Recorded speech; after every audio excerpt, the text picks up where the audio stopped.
புனித லூக்கா எழுதிய தூய நற்செய்தி அதிகாரம் 6 இறைவார்த்தைகள் 36 தொடக்கம் 38. அக்காலத்தில் இயேசு தம் சீடரை நோக்கி கூறியது, உங்கள் தந்தை இரக்கமுள்ளவராய் இருப்பது போல நீங்களும் இரக்கமுள்ளவர்களாயிருங்கள். பிறர் குற்றவாளிகள் என தீர்ப்பளிக்காதீர்கள், அப்போதுதான் நீங்களும் தீர்ப்புக்குள்ளாக மாட்டீர்கள். மற்றவர்களை கண்டனம் செய்யாதீர்கள், அப்போதுதான் நீங்களும் கண்டனத்துக்கு ஆளாக மாட்டீர்கள். மன்னியுங்கள், மன்னிப்பு பெறுவீர்கள். கொடுங்கள், உங்களுக்கு கொடுக்கப்படும்.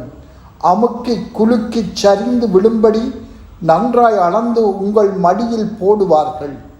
நீங்கள் எந்த அளவையால் அளக்கிறீர்களோ அதே அளவையால் உங்களுக்கும் அளக்கப்படும். சிந்தனை: உங்கள் தந்தை இரக்கமுள்ளவராய் இருப்பது போல நீங்களும் இரக்கமுள்ளவர்களாயிருங்கள். இரக்கம் என்றால் என்ன? விண்ணகத் தந்தை எவ்வாறு இரக்கமுள்ளவராக இருக்கின்றார்? தந்தை இரக்கமுள்ளவராக இருப்பது போல நீங்களும் இரக்கமுள்ளவராயிருங்கள் என்பதை கூறிய இயேசு தொடர்ந்து அதன் விளக்கத்தையும் கூறுகின்றார். தீர்ப்பிடாதீர்கள், கண்டனம் செய்யாதீர்கள். கடவுளுக்கு மட்டுமே தீர்ப்பிடுவதற்கும் கண்டனம் செய்வதற்கும் அதிகாரம் உண்டு, எங்களுக்கு இல்லை. ஆகவே மற்றவர்களை நாங்கள் தீர்ப்பிடும்போது அல்லது கண்டனம் செய்யும் போது நாங்கள் கடவுளின் அதிகாரத்தை பறித்து கொள்கின்றோம். கடவுள் மட்டுமே உள்ளங்களை அறிவார். எனவே அவராலேயே ஒருவரை தீர்ப்பிட முடியும். ஆயினும் தீர்ப்பிடாதீர்கள், கண்டனம் செய்யாதீர்கள் என்ற கட்டளைகளை 2 நோக்கங்களிலே பயன்படுத்த வேண்டும். ஒன்று, ஒரு பாவி கண்டனத்துக்கு உரியவர் என்று நாம் தீர்ப்பிடக்கூடாது. 2, நாம் ஒருவரை ஒழுக்க ரீதியில் நேர்மையாளர் என்று அறிவிக்கக்கூடாது. குறிப்பாக கடவுளால் வெளிப்படுத்தப்பட்ட சட்டங்களுக்கு முரணாக அவருடைய செயல்கள் இருக்கும் போது. அப்போ நாங்கள் என்ன செய்ய வேண்டும்? கடவுளால் வெளிப்படுத்தப்பட்ட புற ஒழுக்க சட்டங்களுக்குள் எமது தீர்ப்பை மட்டுப்படுத்தி கொள்ள வேண்டும். ஒருவரின் உள்ளத்தை தீர்ப்பிடுவதை நாம் கடவுளிடமே விட்டுவிட வேண்டும்.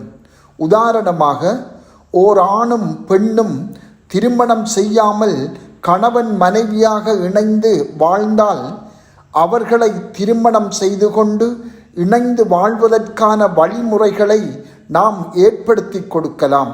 இது அவர்களின் உள்ளங்களை கண்டிப்பதாக அமையாது.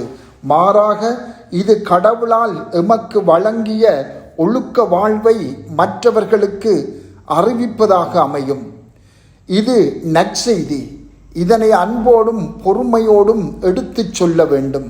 எனவே தீர்ப்பிடாதீர்கள், கண்டனம் செய்யாதீர்கள் என்பதன் அர்த்தம் நாம் ஒருவரின் உள்ளத்தை அல்ல, மாறாக அவரது புறச் செயல்களில் கவனம் செலுத்துவதாகும். இது மிகவும் கடினமானது, சிறப்பாக எங்களோடு நெருக்கமாக இருப்பவர்கள் மட்டில். ஆனால் உண்மையான இரக்கத்தை நாம் வாழ்வது மிகவும் அவசியமாகும். இதில் உள்ள சவால் என்னவென்றால், எமது மனித அறிவு இதனை முழுமையாக விளங்கிக் கொள்ள மாட்டாது. அதற்கு இறை வெளிப்பாடும் கடவுளின் அருளும் அவசியம்.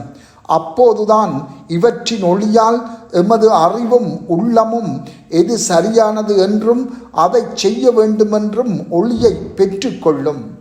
செபத்தாலும் அருள் அடையாளங்களை பெற்றுக்கொள்வதாலும் இரக்கத்தில் நாம் வளரவும் எமது உள்ளங்கள் மாற்றமடையவும் முடியும். உண்மையான இரக்கம் என்றால் என்ன என்பதை இன்று சிந்திப்போம். கடவுளின் இரக்கம் எம்மில் பெருக வேண்டுமென்று மன்றாடுவோம். அவ்வாறு பெருகும் போது அதனை மற்றவர்களுக்கு கொடுக்கவும் நாம் முயல்வோம். செபம். ஆண்டவரே, நீர் இரக்கமுள்ளவராய் இருப்பது போல நாங்களும் இரக்கமுள்ளவர்களாய் இருக்க அருள் தாரும். ஆமென்.